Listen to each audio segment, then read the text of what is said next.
Na ni akong i-share sa inyo unsa gyud major components sa pagsosolar.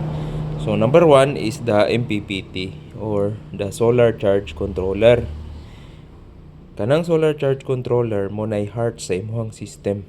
Ara musod ang gikan sa solar panel dire unya kinahanglan sa kag storage ug battery. So mo nang naa kay battery.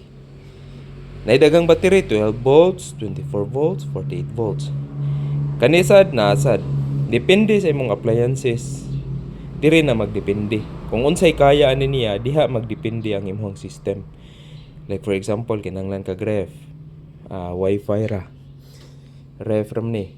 So gamay ra gid ako 1.6 kilowatt nya 12 volts. Dagko lang na wire akong gamit para sureball.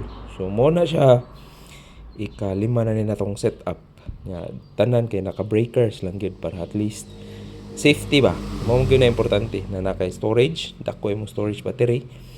Kay kung mawa ng solar na panel wala na adlaw, ang battery na mo karga niya, mo provide niya.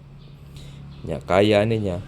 Kaya ni ref, kaya tag aircon pero wa pa na ko gi-stress.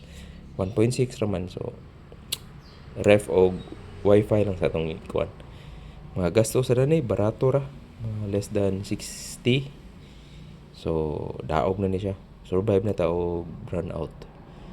Nya aside na mo na siya ang system. Nya mapaubos pod ang imong kuryente kay di na kamo kuan off grid ni style na to. Okay.